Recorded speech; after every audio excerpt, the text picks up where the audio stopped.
that was an invention of an organization that's called the AETH, Asociación para la Educación Teológica Hispana. And it's still part of it. So I don't like to talk about the center without talking about the bigger picture. The Asociación is an organization that now is a little bit over 30 years, 33, 34 years old, that was born out of the need to have people who are interested in training of leaders to talk with one another without barriers of titles and degrees and whatever. So it was an attempt to bring together people who teach at the highest research universities with people who teach in the basement of the church, and to talk, for instance, about how do you teach the Bible, and have each of them teach the other about how you teach the Bible, and how what you do can be improved and so on. And there are many things, I cannot go over it, but they have done several things that are of interest, maybe of interest to some of you. One of them, on a more practical level, as you know, the vast majority of Latino and Latina pastors never go to seminary. They go to Bible Institute, or they don't go anywhere even, but they go to Bible Institute. And the problem with Bible Institutes is that they're mostly a dead-end thing. They don't even recognize one another. So you go here and you study and you do everything, and then you want to come here and you have to start all over again. And you go over there, you have to start all over again. And so part of what the association has done is to create a network of those institutions, so they recognize one another. But then also, and this is what it still surprises me, I don't believe it, but anyhow it's happening. One of the obstacles of getting more Latinos into seminary is the requirement by association theological schools that all students in seminary have to have a BA degree or its equivalent. And for people who, you know the situation, how difficult it is for a person to get a BA, but at the same time that they're doing all they have to do, and then they're the older brother, and he's supposed to help the other, so he cannot say, I'm going to go to seminary. You know that story. So part of what the association did, it negotiated with the ATS, the Association of Theological Schools, which is the accrediting agency for seminaries. And now there's an agreement that if a Bible Institute goes through a certain process of certification through the association, any ATS seminary can accept a graduate of that program that's certified as if they had a BA. So far there are 10, I think 11 perhaps, Bible Institutes in the whole country, because it's serious. I mean, it's not just, you sign a paper, it's serious. But if you have a proper structure, and if you have a proper curriculum, and so on and so on, then you get certified. There's 11 of all denominations. There's one Roman Catholic. There's a couple of one Methodist, one sort of Free Methodist, the Church of God, several. So it's an interesting thing. But that's the association, and that's part of what they're doing. The other thing that, in some ways, is more closely connected with that is part of one of my pet peeves is that there's, in Spanish, there are lots of very good theological books written by fantastic scholars who really know what they're doing, but books that nobody can read. I mean, they have more footnotes and texts, They have languages, footnotes in languages that are not translated, and all that kind of stuff. And then there are many, many other books that are very easy to read, most of which nobody should read. Yeah. The English-speaking Christian world is not without that difficulty. So what the association has done is getting people who really are scholars in the field to write for the people. Yeah. So for instance, they have a commentary of 25 little volumes on the Bible. All those are written by biblical scholars, but they are written not for other scholars. They are written for the people. And in many cases, editing that took work, because everybody has to show what they know. But that's part of the things. Now, one of the things that the association created, and that has our name, but it's just our name, is this center that you got the brochure there. And well, you can have it. I think I know it.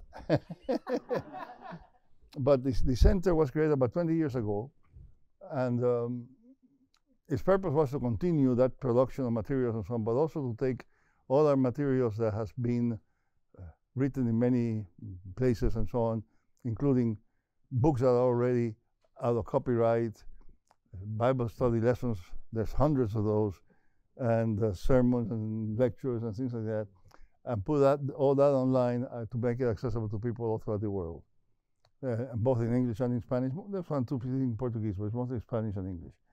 And that's what we're about now. They're trying to set that up. It's a difficult task because the resources are very limited. The person who runs it is our niece, who is a retired professor, and she has a PhD from memory and on history, and she's very committed to this. But she's a volunteer, and so she comes, does some work there, and then a student intern who was there for 20 hours a week, we just graduated. So this person right now is just Ondina. But part of the program is we are hoping to be able to put some of this material. I think Paul, the intern, counted, and he said that he had almost 700 documents ready to go. But we want to make sure that at least he has 100 ready to go in December. I mean, no, in October. No, yeah, October 13 to 14. 14. Part of what they do, the center does, is to have a series of lectures in different places every 2 years. This year they're going to be at Garrett Evangelical Seminary, which is in Evanston, Illinois, just outside of Chicago, on preaching. There are more academic lectures because they're going to do an academic setting and so on, but that's what they're going to be. And what they want to do is to launch the website in October. How many materials they have ready to go, I don't know.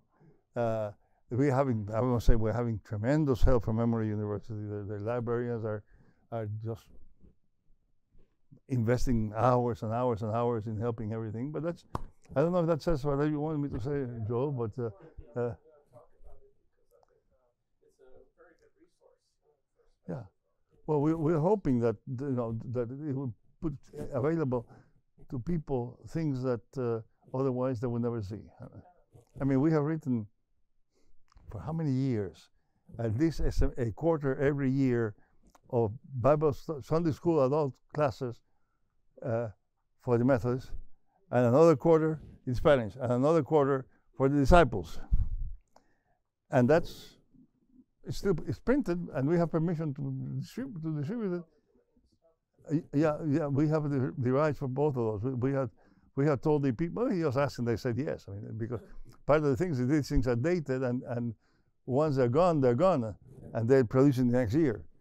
But they are sitting there and nobody's using it anymore. So it's that kind of thing, and we're trying to make it. The other thing that we're doing is trying to bring the Latino community in different places, but right now in Georgia, in Atlanta, together to talk. One of the problems, the Latino churches vary from area to area. In Atlanta, there are mostly very new churches, mostly immigrant churches, recent immigrants that don't know one another, and they're all trying to invent how to do things, and they don't know who is anybody else. So what we're trying to do is bring them together and work with the seminaries. The Columbia Seminary, where Catherine used to teach us, a new president now who's Puerto Rican, and we're working with him to bring the community into the seminary also and work with him. So it's all things like that. So.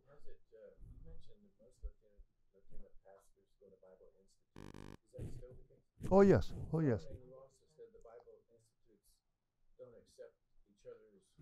Generally that's true. Why is that? For several reasons. I think mostly just mutual ignorance. Until this organization was created, there was no place where they got together. And if you live in Los Angeles, you can find there's more than a dozen Bible institutes, Latino Bible institutes in Los Angeles. But if you move from Los Angeles to San Francisco, you go to San Francisco, people don't know who the people of Los Angeles are. Unless they happen to be the same denomination, but generally they don't.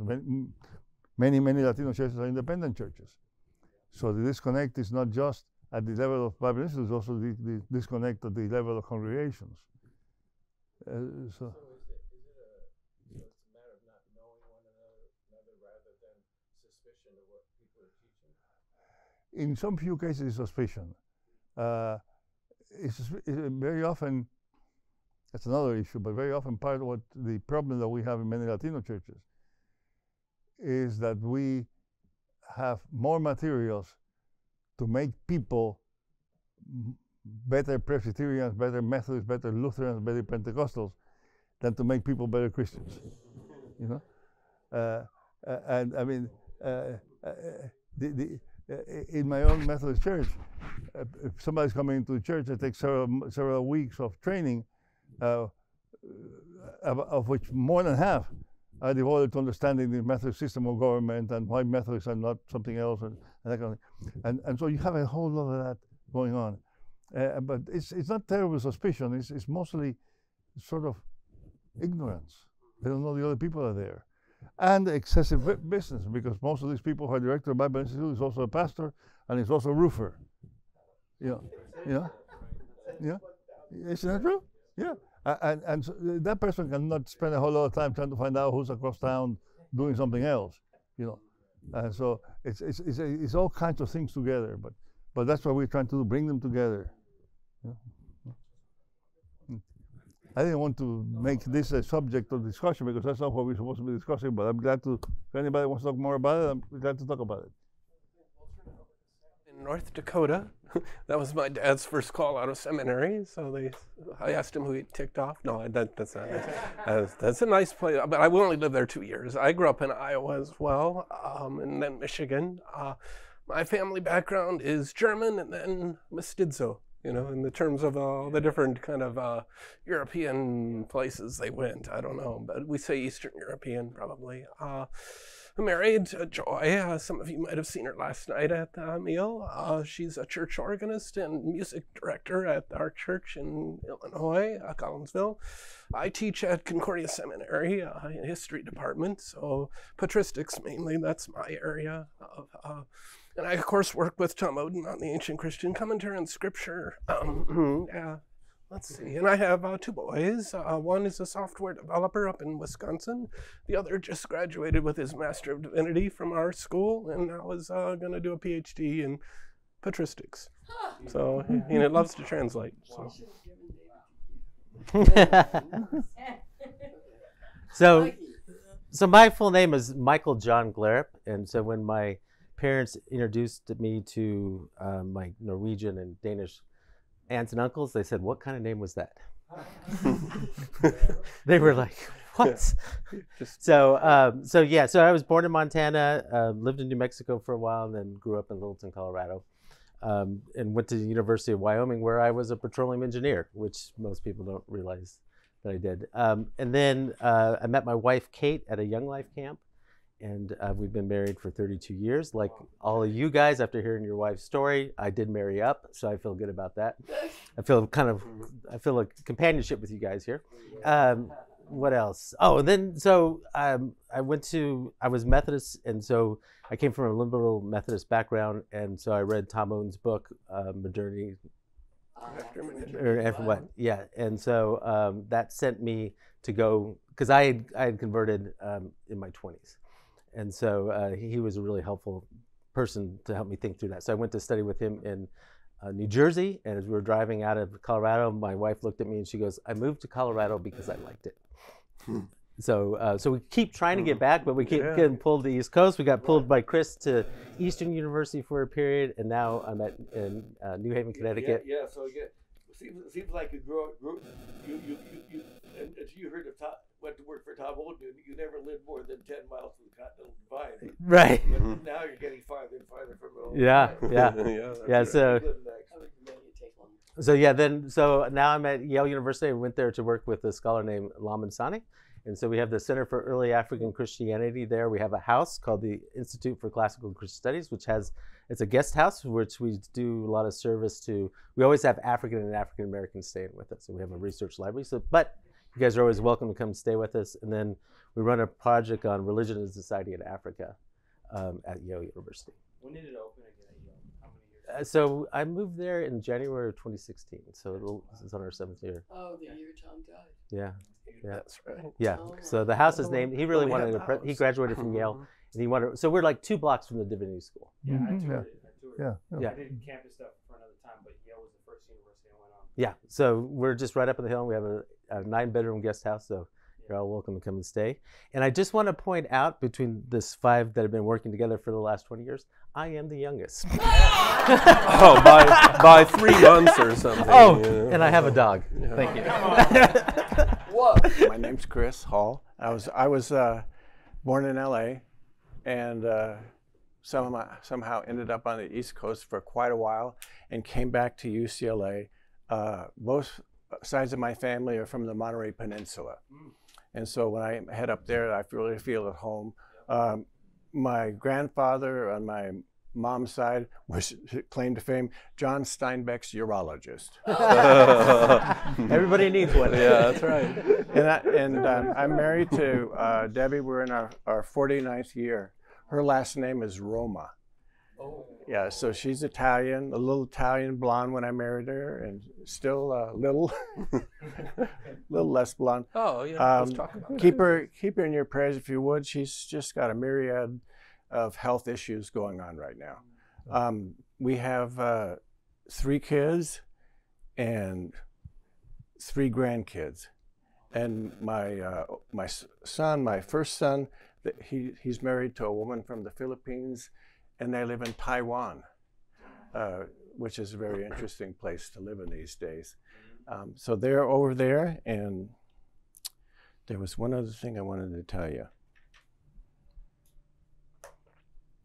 Oh, I know what it was.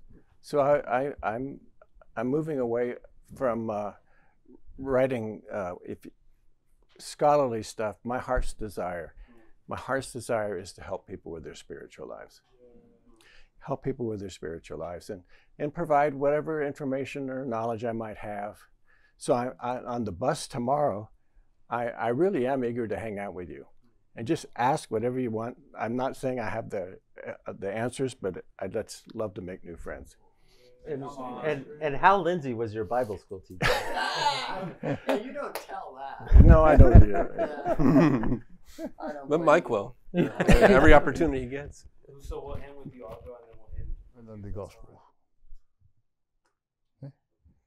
Good theology is basically learning how to place everything under the light of the gospel. And I think it's important to have good theology when you're changing generations, because it's very easy to bring in new generations with bad theology.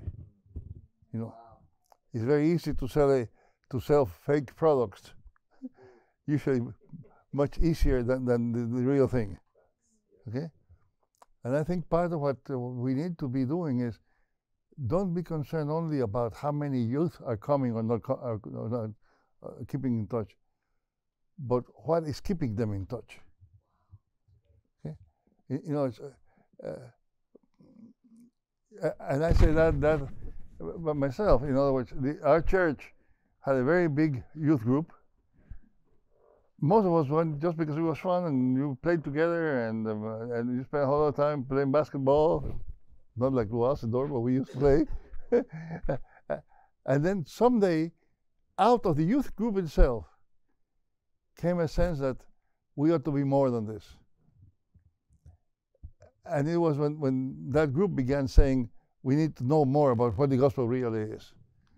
And I think part of the problem is that we understand by theology, we understand doctrine. And that's typical of many Bible institutes. Course in theology is what are the 7 this, what are the 5 that, how many, that kind of thing. And what we have to develop in our youth is a sense of being able to think as part of the church. To be able to think as Christians. And that means a different kind of thought. Not a thought against everybody else, no, but a different kind of thought, a different way of looking at reality, a different way of understanding life. What is success? And very often, part of the problem is we ourselves are mixed up.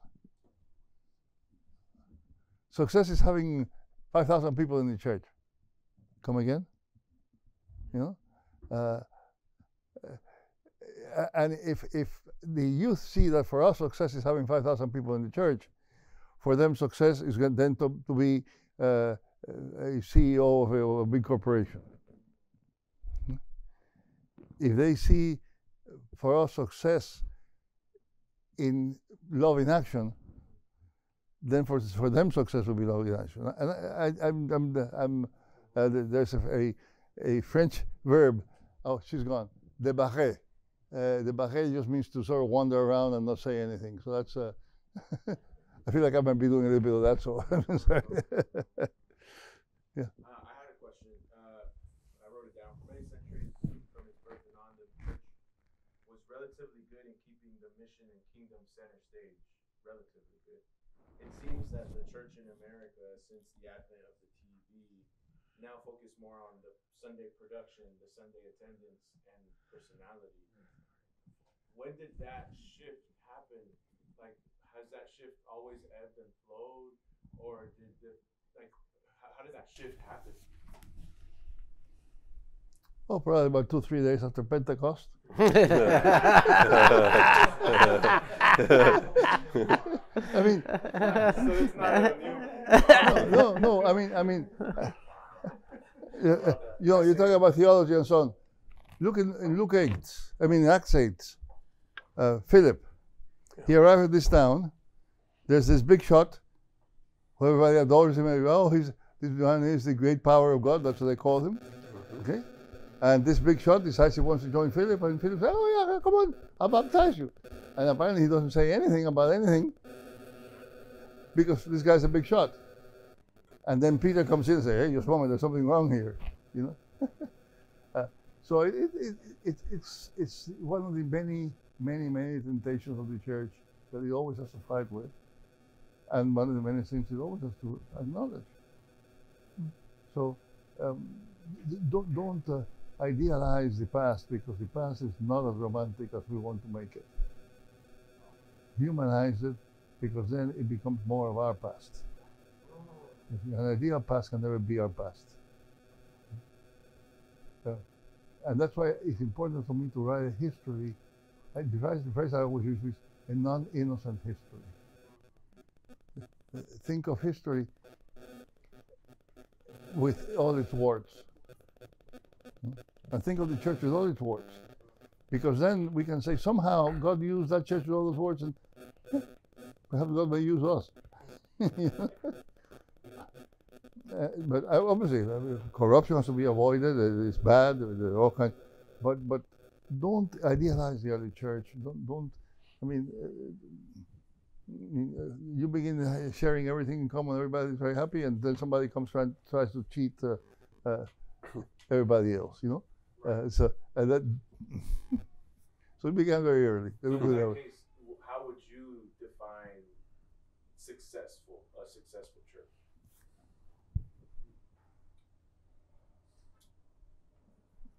If I could be very radical, I would say a church that knows how to die so that others may live. That to me is Isaiah 53. You know? The purpose of the church is not to perpetuate itself. That is the Spirit's business. And if the gates of hell will not prevail against it, it is not because we are going to be so strong and so powerful. So forget about that. Don't defend the church. Defend love, defend the truth. And the church will go its way.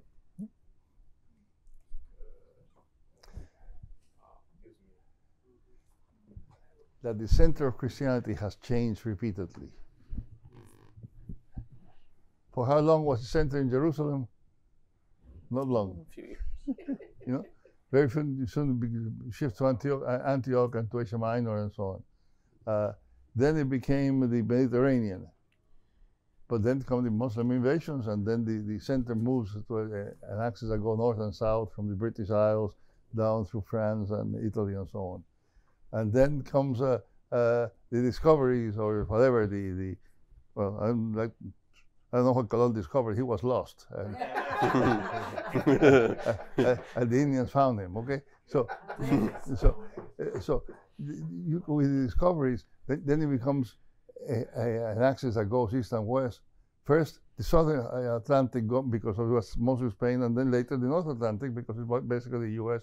and Canada, North America, and Britain are the big centers. So now that's changing now. And one of the things that we have to understand is that we are not called always to be the center. Okay? So don't fret if Christianity is declining in this place. Okay? That's the first thing. The second thing that I think is important to say is what I just forgot. No.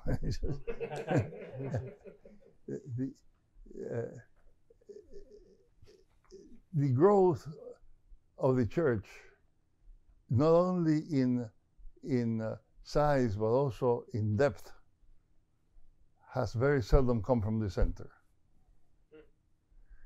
How much of the New Testament was written in Jerusalem? Zilch. The New Testament was written in the mission, having to deal with the edges. Paul has to deal with all this business about Gentiles and what does that mean? How are you going to deal with that? The Revelation is written at an age where there's either already or almost about to be persecution and all that. So it's at the edge that things are happening. And part of the task of the old center is to learn from the edge. You see.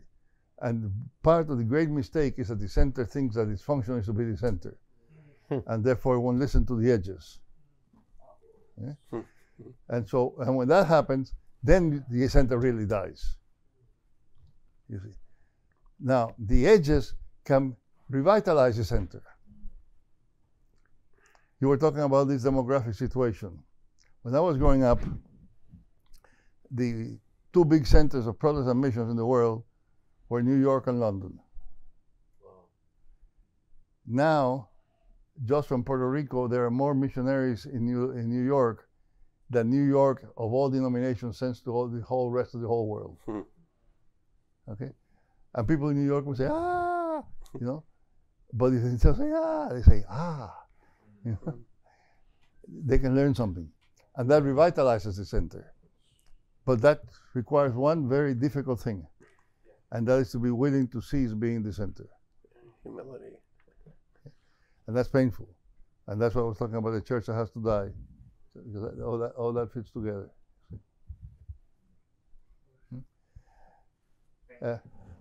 Yeah. Now, on the other thing, you're talking about the demographics. Let me just mention one thing, because I think that's important for us to recognize also.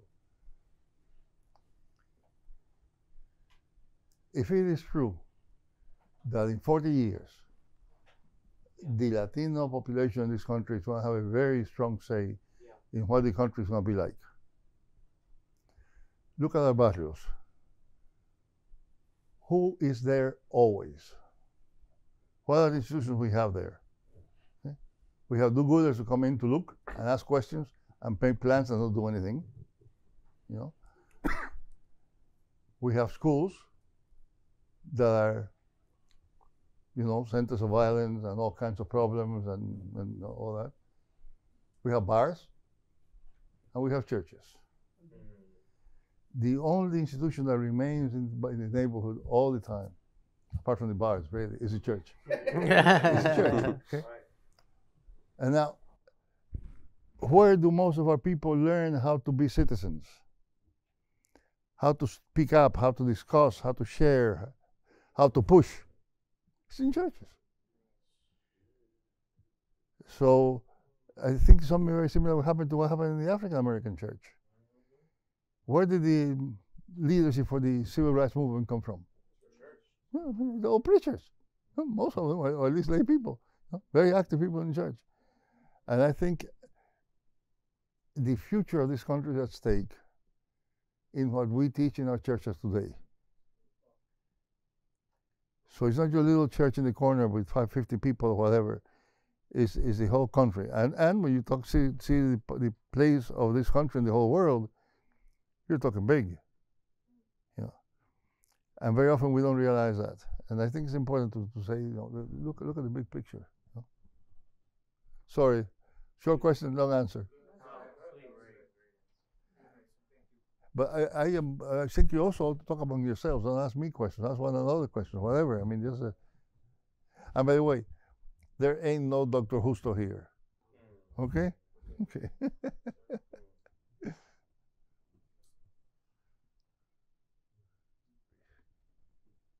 You know, that thing you have in your hand would not have been possible had there not been generations and generations and generations of people who were working out on math and physics and all kinds of things to produce that little gadget. But the new generation doesn't know that. And if you don't know that, then you don't value what you have. Right. You know, you just say, you know, it's this is such a good phone. It cost me $1,000. That's nothing compared with all the stuff that's behind that phone. You know, so and I think that's one of the reasons why they're searching, looking all around, because they have no roots. And that's made worse by all kinds of things. It's made worse by the mobility of people. It's made worse by abuse of youth in labor and so on. You know, child labor. It's made worse by some uses of the social media. You know, and that's part of it. My other part of that concern is something that people we have always had the tendency to do that, but I think this generation is particularly dangerous at that. And that is to place the image in place of the reality, the image in place of the person. Now, you can yourself at home. You can create things that are impossible. You know, they might be beautiful, they might be awful, but they're impossible physically, really, in reality. And then that tends to make you value the image more than the reality.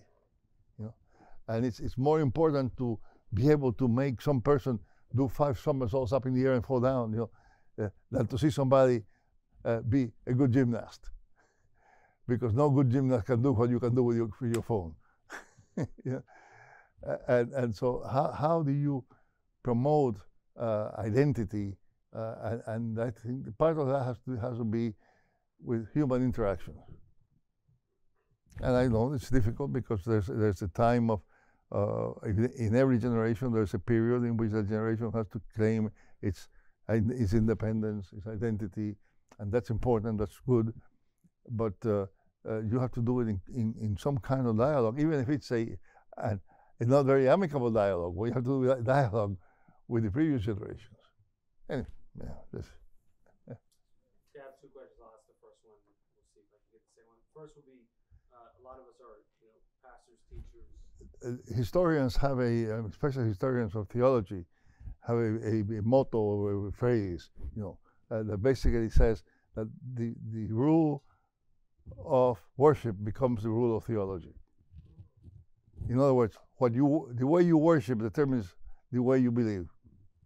Sometimes, quite often, more than the other way around. You would think that you're using a theology to decide what you're going to do. That's important. But what we very often don't think is that we need to use what we do as a way to develop theology. For instance,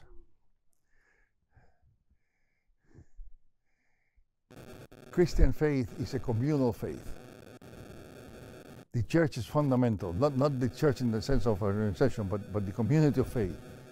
Wesley said that a solitary saint makes as much sense as an adulterous saint. It's impossible. Okay, spirit, that's what he meant. Okay, now go look back at the hymns that you have, the hymns or songs or whatever that you have sung in your church the last 5 or 6 months. How many of them are in the singular first person? Me. Lord, I love you. Lord, when I look. Lord, when I see. Lord, you and me. How many of them are we? Okay? And that tends to, deeply, without even thinking, it tends to make people think that worship is a matter between them and God. The community just happens to be there, just to help, but it's between God and me. You know. Now look at the old formula that the church used to say. Let me see if I remember in English. Therefore, with angels and archangels and all the company in heaven, we glorify and magnify your gracious name, saying, Holy, holy, holy, Lord God of Sabaoth, holy. Do people in my church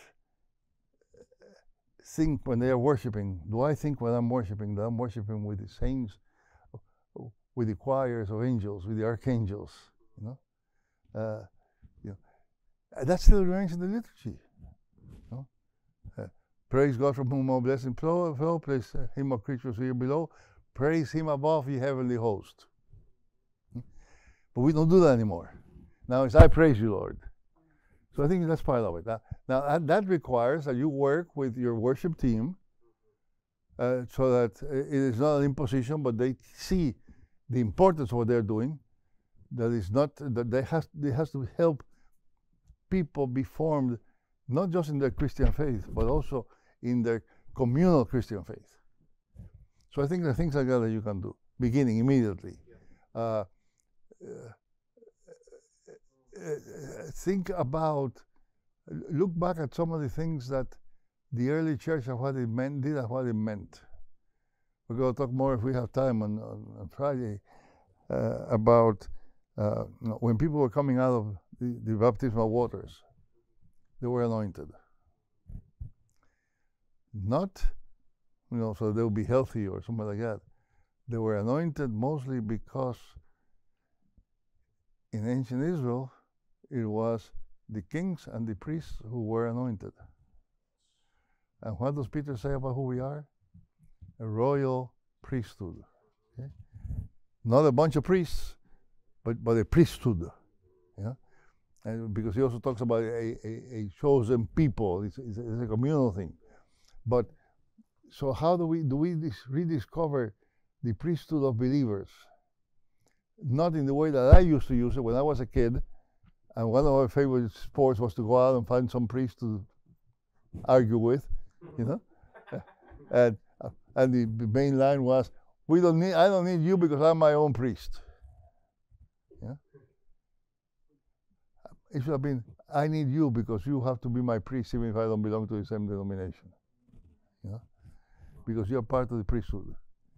And how can we have the church understand that when it is praying for the world, that's part of its basic mission? The basic mission is not just to go and convert people. It's also to be the priest before God, presenting the whole world before God. So now, you don't have to make it a big deal. But you baptize somebody, and you say, I'm going to anoint you with oil. Because in ancient Israel and in the early church, people coming out of the water of baptism were anointed. And you say that out loud so everybody's hearing. Anointed with oil. And now I'm doing this because by virtue of your baptism, you are now part of the holy priesthood. And even if you think you're nobody, even in your house you are the least person, and everybody abuses you, you are royalty. I mean, there's so many ways in which worship can if you begin thinking about how to put meaning in worship, that is not just I praise you. That's important, but more than that. I mean, there are dozens of examples. I mean, do you know that in the early church it was forbidden to kneel in prayer on Sunday? The Council of Nicaea. Now why? Because the other 6 days of the week, you approach God as a penitent. But Sunday is the day of your adoption.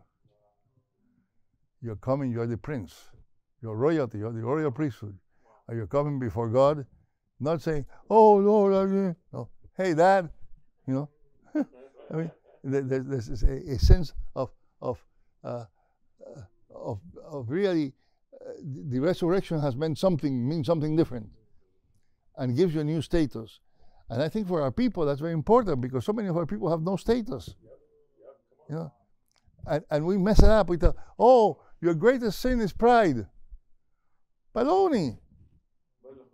Yeah. Your worst sin probably is undue humility. Accepting humiliation. You know, because that's easy. You know, and it's the greatest sin of many people. It's been the greatest sin of many church leaders. It may be my greatest sin, because people call me Dr. Justo. Okay, so I'm tempted to do that, and I have to deal with that all the time. But that's not the situation of most of our congregations. You know? And you can picture that. You can show that in worship, and combine act with symbol with word. You know, so that you're doing things and at the same time explaining, and people are experiencing that. Let me tell you another thing. Though, I mean, we can go into all these things. Again, in the early church, the service was divided between the service of the table, of the word, and service of the table. Service of the word lasted several hours. Remember, people didn't have Bibles. They couldn't read them. If they had them, they couldn't read them anyhow. So what did they do? They came to church long before dawn, several hours, to hear the reading of Scripture and the explanation of Scripture. That's the background of the sermon. Then they moved into the service of the table, which was communion. At that point, everybody who was not baptized left. Okay, because this was the meal of the people of God, celebrating the banquet that they expected to be part of in the end. When these new people are now baptized, and you told them now you're a king and a priest, the first thing that happens when they go to church, to the communion service, is they are part of a big, important prayer that's called the prayer of the people. Because now they are part of the priesthood. And now for the first time they're raising their voice to God, not as individuals, but as part of the priesthood. You know, and they can do that only by virtue of their baptism, because their baptism has grafted them into the church. Yeah? So there are kinds of things you can do. Yeah.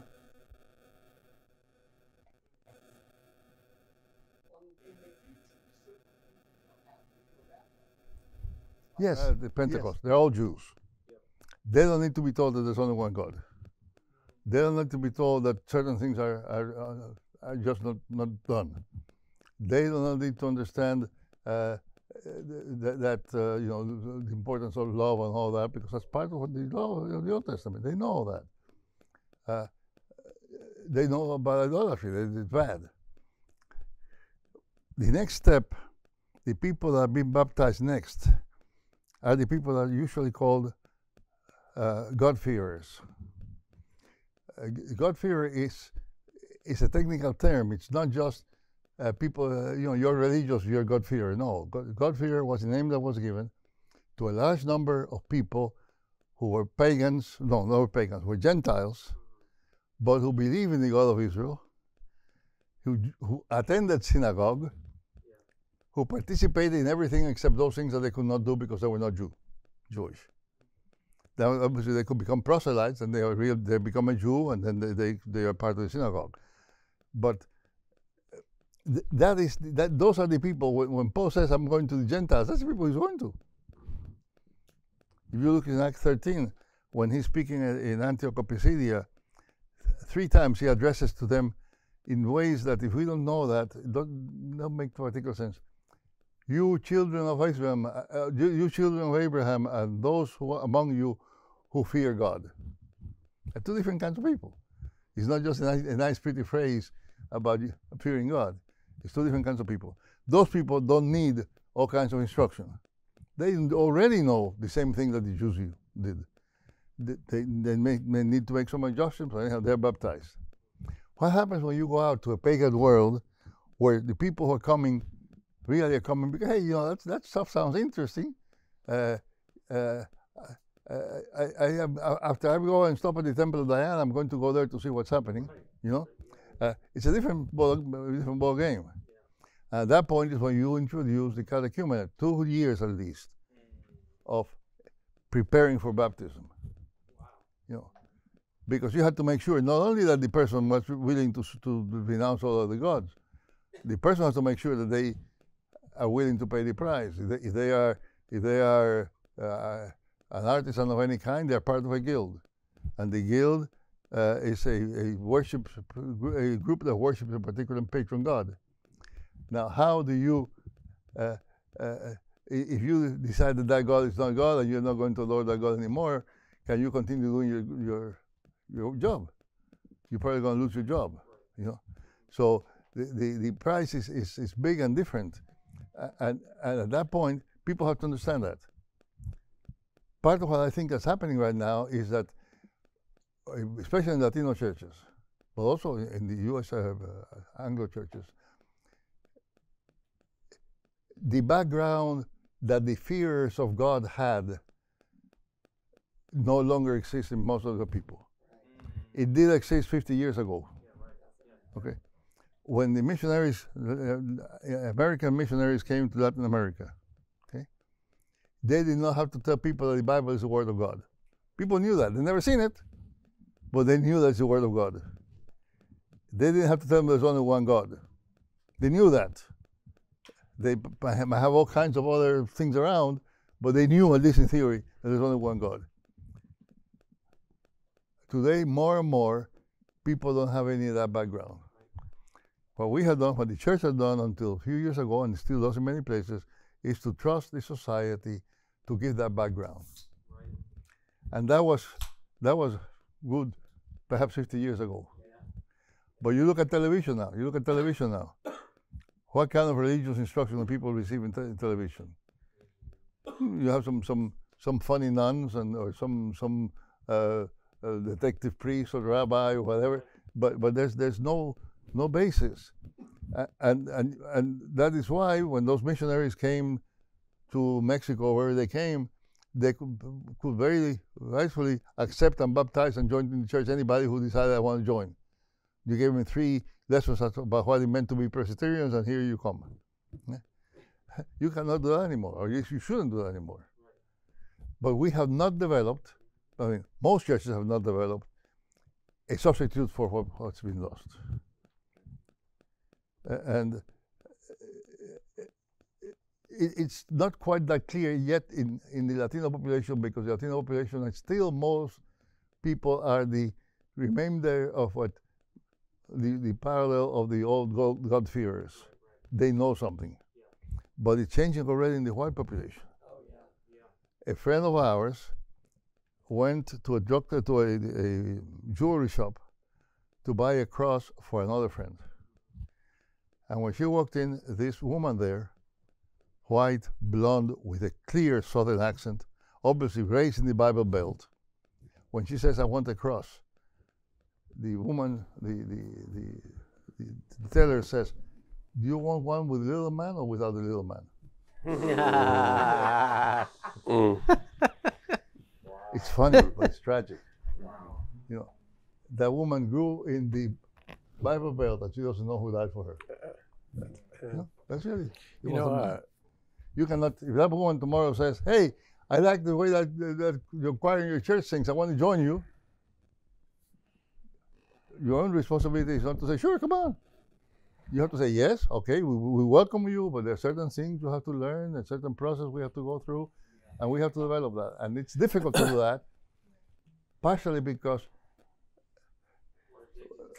but also we have turned Christianity into sort of a cafeteria church line. Yeah. So if you demand too much, you're going to go someplace else. Yeah. You know, So it requires working together across churches, you know. You know, And Sammy, that's a difficult thing, but Sammy, amongst white evangelicals, Christianity Today asked me to look at a survey that had been done. And it was kind of boring because it was about church growth and so on and so forth. I was interested in the questions about God. Yeah. The first time this group did this survey, I thought, well, these are interesting questions. These people who've constructed the survey really know what they're doing.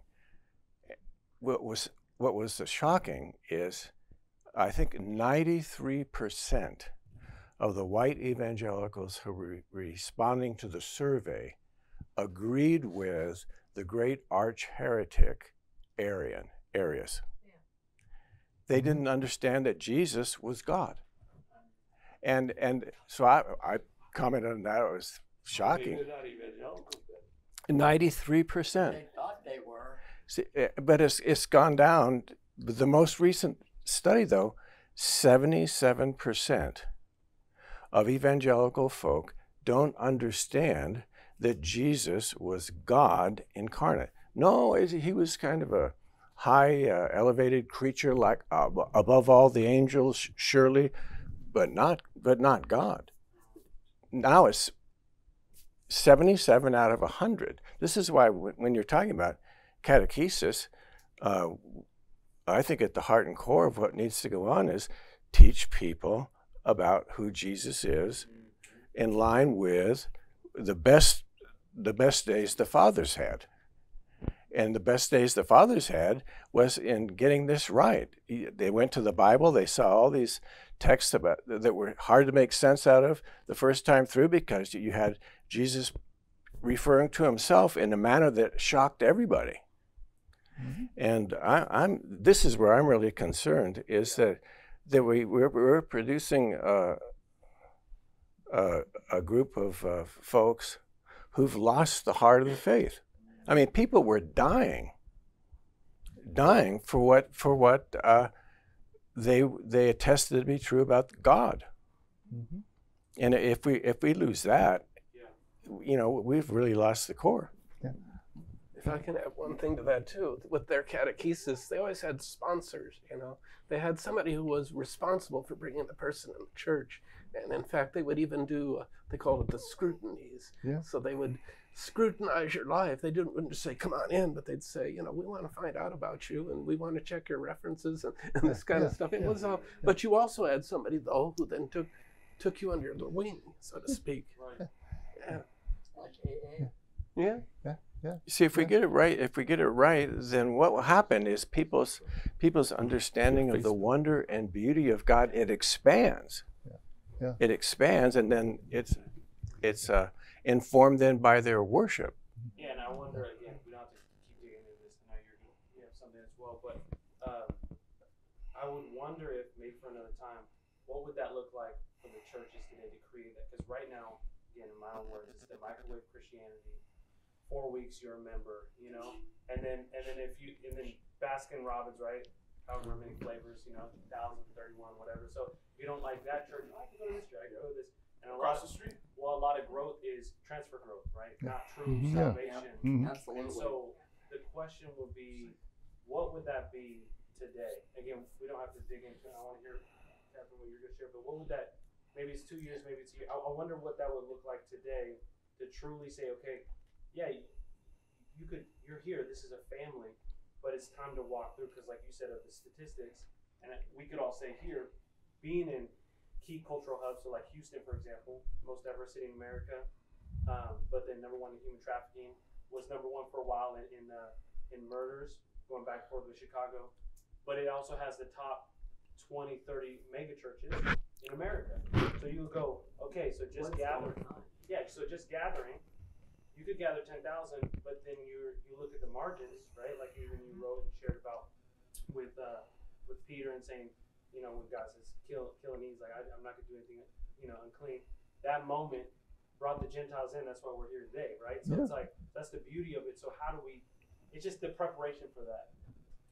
I'll pass on what I was going to say, but you need to say what happened in Cuba. I was ready to say that.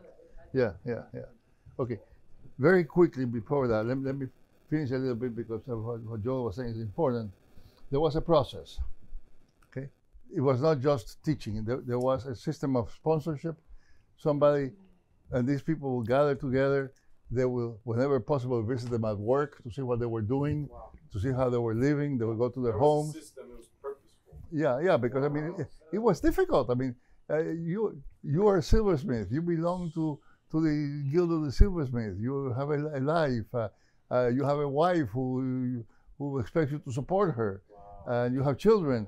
And suddenly you decide to become this. Well, what are you going to do? You have to figure that out, and you need some help to help figure that out yourself. But also, you need somebody to say, "Hey, that's not the way," you know. And you have that. But then also you had a period towards the very end when the pastor, the bishop, taught the creed. Yeah. And the creed was then returned to them. That's the phrases that he used: the giving and the returning of the creed. So you explained the creed that was going to be used when they were baptized. The baptism, they were not said, "I believe in God the Father." They say, "Do you believe in God the Father?" and so on. Right. And then the person had to say, "I do." And then you went to the tripartite formula.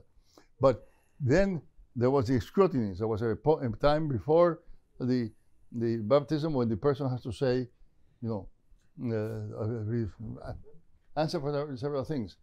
There is a moment several weeks before baptism when the bishop brings all the candidates over to the front and says, "All these people are trying to be baptized. If anybody knows any reason why they should not be baptized, speak now." Oh wow. And obviously, and then there came the baptism, and just before the baptism, they had to, in some of the old rites, they had to turn to the west and say, "I renounce the devil and the world and all this pomp."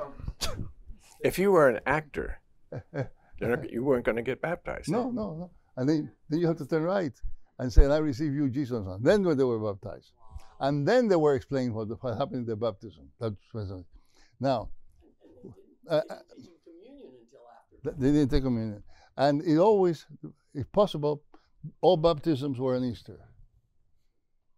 On Easter, the night before Friday, before Saturday and Sunday on Easter. Once a year only. If you missed that one, there was another sort of change in the Pentecost. Oh. Now, eventually that was changed. But basically, therefore, all the baptism of all these catechumens was, later began changing when you began thinking that if you died as a baby and were not baptized, then you couldn't use it. That's all. But originally, that's the way it was. We went to Cuba. I was preaching at the church where I grew up, which was a huge building, mostly because it was the building for the convocation sort of a Methodist college. I never saw it full as a church, because it was a huge place. Well, now, first of all, the first thing that happens is they have 3 services. They have to close the doors about half an hour before they start, because otherwise the fire department will say that it's unsafe. People look at the windows outside right now. In Cuba, in Havana. This pastor, who also happens to be the bishop, has practically no education. He has great flaws in his education. Sometimes that's been a problem. That's another issue. But he is very devout and sincere in his pastoral duties. Okay, I finished preaching, and he makes an altar call, and these people come forward, and we start noticing, this young man stands up and comes forward, and from another side of the church, way over there, another young man comes and stands next to him, and this old woman comes over here, and they say, and then another woman comes over here, and an old man with canes comes, and somebody else very similar comes to them. And at the end we say, "What's this? What's this about?" Now this guy has never studied any of this. And he said, "Well, you see, that woman who was crying when you were preaching, she's a subsecretary of education. I know that if she becomes a Christian and joins the church, she's going to lose her job. Now, she may have been crying out of emotion, But I cannot just receive her into the church because she was crying. I have to make sure that she understands the cost that it's going to have for her and that she finds ways to cope with that. So that I have trained a group of people in the church to be sponsors, and they gather together. There are too many people, I can't do it myself. So they gather weekly if they can to study the Bible, to learn about the doctrine, and to discuss their issues. I mean, how are you going to support yourself now that you no longer don't have your government job? And then he says, that lasts at least a year. And the last 2 months or so, I take them over as a class, and I teach them, and I'm going to make sure that they understand what they've been teaching them as the giving and the returning of the creed. And then he says, and I always do this on Easter, because I want these people to know that this is not playing matter. This is death and life. They are going to die. And I want to tell them that very clear. I say, I mean, he had reinvented, without knowing anything about it, he had reinvented the entire catechetical system. Yeah? Yeah. He asked if anybody knew any. Oh, yes. He had a moment where he called everybody before, and he said, 2 weeks before the Easter, he called it, and he said, these people were planning to be baptized in Easter. If you know any reason why they should not be, let us know. And Catherine asked him later, and he said, yeah, somebody calls and says, that's my mother, and she beats us all the time. She abuses us. Or they will say, somebody will come and say, he's got 2 women, or whatever. I mean, they came in. Without knowing the history. Yeah. And then they will telephone him. But then he will call the person who visited on them and say, I think you better wait another year. Wow. There are these reasons and so on. He didn't know anything about that history. And he had just reinvented it. And that's because of a need.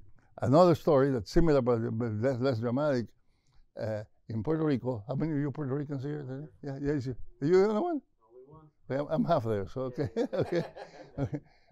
In the Inter-American University in Puerto Rico, which is originally a Presbyterian school, they gather all the leaders of the main denominations, Protestant denominations, and they ask them, what do you need? And they start talking, and part of the finding, what they said was, we need material to teach basic Christianity to our people.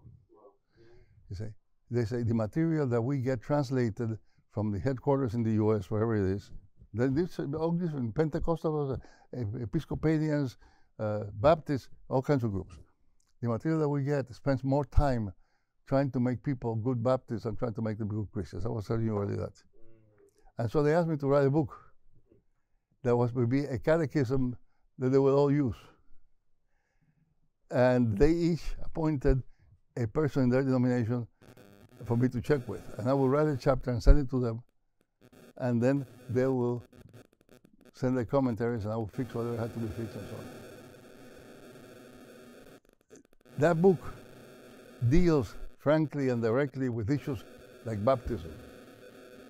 It has been signed to be used by the Baptists, by the disciples, by the assemblies, by the Episcopalians, by the Lutherans, by the Methodists, by the Presbyterians. And why is that? Because they have this thirst for material that presents the gospel without denying the differences, because you have to deal about what do you do about baptism? Or you have to say this is anyhow. That's well, the name in Spanish is Know Your Faith, and in English it's called Knowing Our Faith. I know you have it there or not. Yeah, conozco su fe. It's called Knowing Our Faith, and it's Erdman's. I have a question. And this is, you said to bring in Please, yes. experts. I wanted to ask you all, what is a stage or pattern? Mark Twain says history doesn't repeat itself; it rhymes. Yeah. So these patterns, what is a stage or pattern in the history of the church that you see a resemblance today? There's an echo of that pattern before that we should revisit? That there might be a lot of lessons in that stage of history. Like, what pattern do you see? Does that make sense? Yeah, I always think about the 3rd century, and like, in fact, 250 AD was the Cyprian plague, and we just went through COVID, and You said what? Sorry, 290. it was 250. Yeah, and of course, right around that time was also the Decian persecution that happened too. That was the first empire-wide persecution. But what's interesting, I find, about this period is that Christianity was actually growing quite a bit, and it was actually getting into these areas that we always think after Constantine made everything legal, that's when the church really was growing. Well, not really. I mean, it was growing for different reasons after, shall we say. So I think we're kind of in that period when the Christianity wasn't as favored in the empire, but people were taking it seriously because they knew what it meant. And I hope that we can kind of, when you were talking about the catechesis part of it, that we could get more serious about, what it means to be a Christian. And that period, I mean, if you, and there were a lot of Christians, of course, who fell away too, right, during the persecution. That's why they had the council with Cyprian when they talked about the people who lapsed, and and there's Donatism later in the Diocletian persecutions. So that's where I would kind of put us anyway. What about the others? Where would you place today? Well, there have been periods in the church's history, sadly, when truth wasn't distinctly proclaimed, and when people got confused, and when money and position and power were sought in a terribly, I would probably say terribly wicked way. And I bring up the issue of truth because I think that in our culture today, in North American culture today, in some ways it's being disseminated from us around the world. It seems to me people don't take the idea of truth seriously because everybody's lying all the time. And when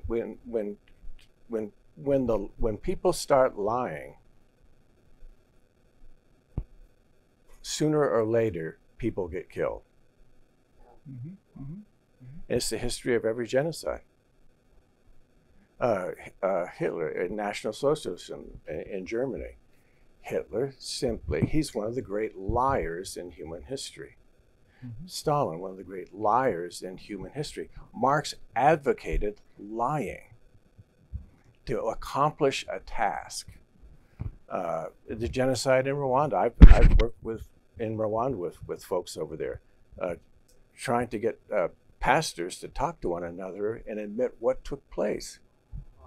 A room full of pastors spending 3 days with them, one group having to admit we were perpetrators.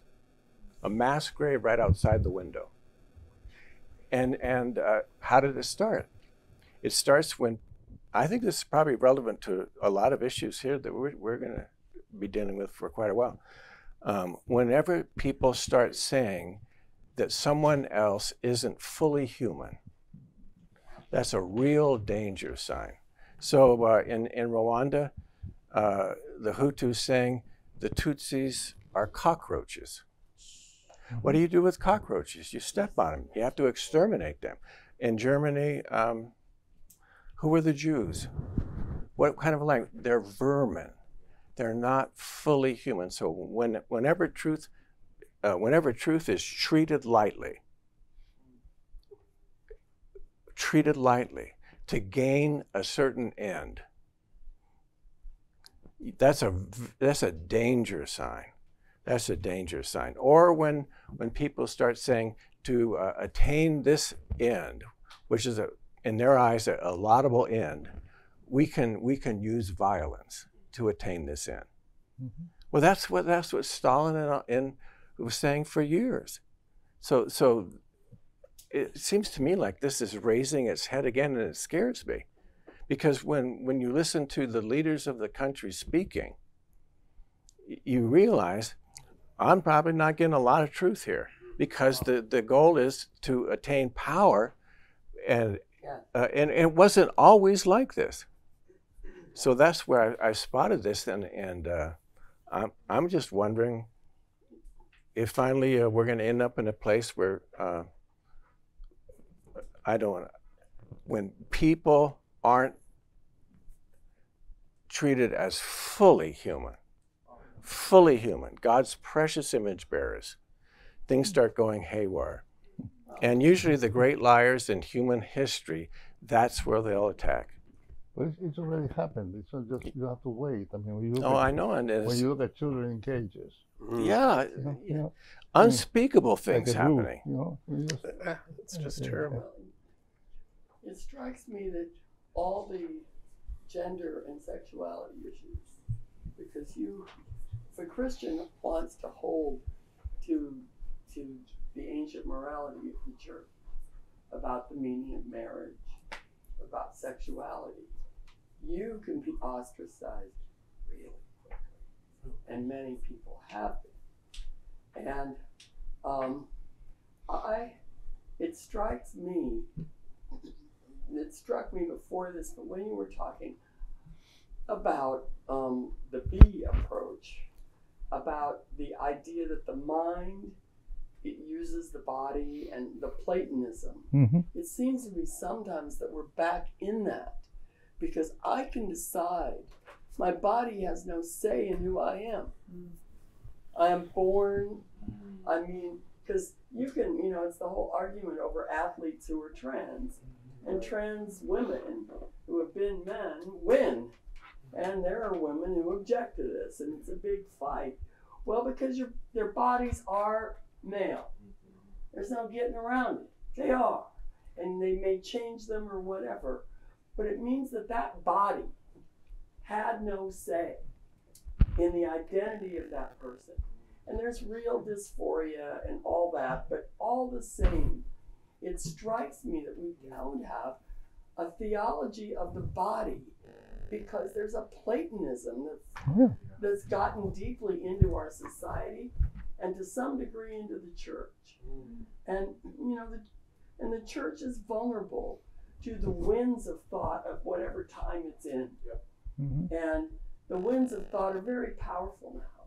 And there's a man who taught it, I think Rutgers, named George Katab. I've read his book, because I thought I did a lot of reading on human dignity, and he pointed out that there are people, very serious people, and you can hear them, who, if you believe certain things, you have forfeited your humanity. It's in his book, Human Dignity, and it's just scary. And friends of ours who go every summer to what was a Methodist camp meeting. I think it was Methodist originally.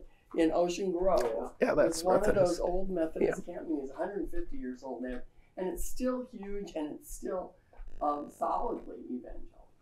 And you own a tent, and it's a lot. They built a new pier, and the board, and they own. I guess in New Jersey you can own a piece of the beach. Yeah, you But can. they've owned it for 150 years anyway. Right. And so the board decided they wanted to build the pier in the shape of a cross.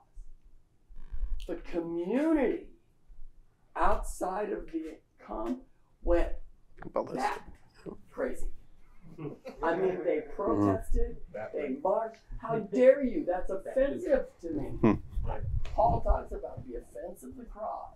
They had a big push, went to the city council. It went to court. And the court had to rule that they had the right to make that pier in the shape of a hammer and sickle if they wanted to. Because they own the land, and they couldn't stop them. But it was this huge, and the community is at odds over the fact that they wanted to build a pier in the shape of a cross, which tells you something about the zeitgeist, or maybe it tells you something about New Jersey. Oh, don't give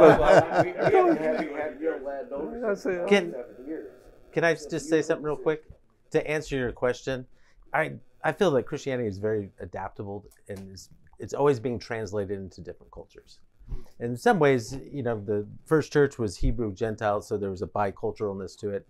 Here we see almost 3 different cultural interpretations. What happened was each one said we're the only interpretation. Yeah. And they eventually excluded each other. So right now, you know, there's almost 1 billion Christians in Africa.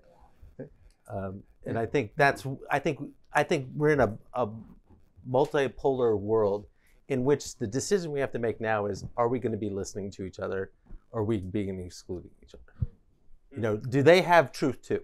And are they part of even though they have different emphasis and translations? That builds exactly to what I was going to say, because one of my favorite passages in Irenaeus is when he says that error has no power. Whatever power error has is in the little bit of truth it has. No lie that is completely a lie is believable. A lie is more believable the more truth it has. Okay? Okay. So now that means several things. It means that just because it has a little bit of truth or some truth doesn't mean it's right. That's right. But it also means, and that's the other part, that if we were to follow that prescription, when we meet somebody who disagrees with us, rather than saying, what are you saying that's wrong? We say, let me see what you're saying that's right. Let me see what's the truth in your lie. And let me appreciate that. And now that truth can be an intellectual truth. It can also be a psychological truth. It can be a fear. Fear is a truth. I mean, you know, part of all these issues about immigration and all that is fear. And it's a fear that I don't feel, but I can understand why some people feel that. And the power of the whole anti-immigration movement and all that is in the truth that is exploiting. You see? So if we can recognize that truth, you can begin to unpack it and be able to deal with it more directly. What we do, you're talking about the politics, what we do in politics, we always point out the liar and the other guy. Right. Yeah. And it's just up to them. Yeah, it just gets worse and worse because you keep lying more and more and more and more, and then you lie about each other. But what will happen? No, it's not going to happen. Well, what will happen if some of our political leaders will get together and say, now let me see what you're saying that is true and it's right and that's important that we ought to do. Don't let me tell you what I think. You tell me what and I'll tell you what in what you're telling me I find to be true that I cannot deny. And then let me do the same. And then let's start talking about the issues. Yeah. See, it takes a lot of wisdom to do that. It takes a lot of wisdom to do that. And my fear is that the wisdom level is so low, that we can't get to that place. But part of it's a humility too, being able to say we don't know it all. Right. That we see one part of the gospel and it's been translated into our culture in such a way that we don't even know if it's a translation. We think it's if Jesus was alive today, he would be us. I think people that would say that maybe they would think it would make them weak if they said we don't know everything. Right. So but we know enough. Exactly. So it's like, And that's fear too. Yeah, that's why I think it's not negating they don't know anything, but the fear of like, oh, if I mention this, maybe less people are going to come or all this stuff. Yeah. Which, like you're saying, is we need each other. I know that Catherine and I have one more thing. We're pushing our time. I'm thinking you had a thought. Renee said No, yeah, just to hear her what stage she But thinks if that I she had kind to of. pick a point in history, and I said, I think we're being overrun by barbarians. I would pick, we're being overrun by barbarians. 5th I mean, century. I think that period, when you have the destruction of the Western Empire, the destruction of everything but the church, you have people who are actually open to the church, but you have to deal with them, and they're not your people. I mean, this is before you had any forced conversions. Okay, this is not dealing with the Saxons. This is dealing with the Franks and the Lombards and the, and I think there's a great deal there that resembles our situation at the moment. luckily this is it's not just one day, but we have a few more days together. Thank you again, Justo, so much. Can we just Right.